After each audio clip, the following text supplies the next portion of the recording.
వెళ్తున్న సమయంలో హత్య చేయడం జరిగింది. ఉదయం హైత్నగర్ పోలీస్ స్టేషన్‌లో విధులు నిర్వహించడానికి ఊరు నుంచి ఆమె బైక్‌పై వెళ్తుండగా ఒక్కసారిగా అతని కారుతో ఢీకొట్టి ఆ తర్వాత వెంట తెచ్చుకున్న కత్తితోని అతి దారుణంగా హత్య చేశాడు. ఈ ఘటన పైన పోలీసులు కేసు నమోదు చేసి దర్యాప్తు చేస్తున్నారు. ప్రస్తుతం మనతో పాటు ఇబ్రహీంపట్నం ఇన్స్‌పెక్టర్ సత్యనారాయణ ఉన్నారు. ఒకసారి మాట్లాడదాం. అసలు ఏం జరిగింది? ఎందుకు హత్య చేశాడు? కారణాలేంటి?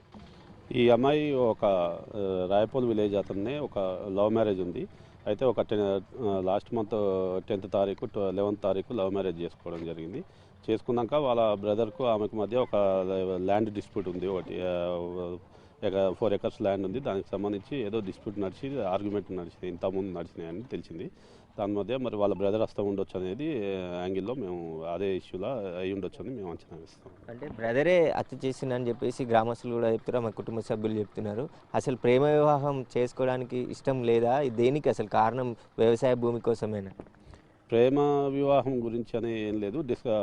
డిస్కషన్స్ కూడా జరిగినాయట. ల్యాండ్కి సంబంధించి ఈ అమ్మాయి పేరు మీద 1 acre ల్యాండ్ ఉంది.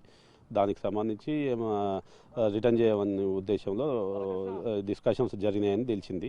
ఆ ల్యాండ్ ఇష్యూస్లో ఈమె ఫర్దర్గా ఏమన్నా కోర్టుకు ప్రొసీడింగ్స్ పోయే అవకాశం ఉందనే యాంగిల్లో పోవద్దనే విషయంలో వీళ్ళిద్దరి మధ్య ఆర్గ్యుమెంట్ నడిచినాయి అనేది తెలిసింది. ఆ యాంగిల్లో వెరిఫై చేస్తున్నాం. పెళ్లి చేసుకున్నప్పటి నుంచి ఎక్కడ ఉంటారు? రాయపూర్లో ఉంటారా, హైత్నగర్లో నివాసం? వాళ్ళు వేరే హయత్నగర్లో అటు సైడే ఉంటారు, ఇక్కడ ఏం లేరు. నిన్న హాలిడే అని చెప్పి రాయపూల్ రావడం జరిగింది. మళ్ళీ ఈరోజు ఎవరి డ్యూటీలో వాళ్ళు డ్యూటీకి వెళ్ళే క్రమంలో ఇది జరిగింది. అంటే పెళ్లి చేసుకున్న తర్వాత కుటుంబ సభ్యులతో కానీ తమ్ముడితో ప్రాణహాని ఉందని ఇబ్రహీంపట్నం కానీ హైత్నగర్ పోలీస్ స్టేషన్లో ఫిర్యాదు చేయడం ఏమైనా జరిగింది? ఏం చేయలేదు. ఎటువంటి అట్లా ప్రాణహాని గురించి ఎటువంటి కంప్లైంట్ ఏం చేయలేదు. శ్రీకాంత్ ఏం చేస్తుంటాడు వీళ్ళ హస్బెండ్? వీళ్ళ హస్బెండ్ ప్రైవేట్ డ్రైవరు, అగ్రికల్చర్ డిపార్ట్మెంట్లో ప్రైవేట్ డ్రైవింగ్ చేస్తుంటాడు. అతను ఈ అమ్మాయి వచ్చేసి హయత్నగర్ పోలీస్ స్టేషన్లో కానిస్టేబుల్గా 2020 బ్యాచ్ విధులు నిర్వహిస్తుంది. అయితే కానిస్టేబుల్ నాగమణి మృతిపై కేసు నమోదు చేసి పోలీసులు ప్రస్తుతం దర్యాప్తు చేస్తున్నారు.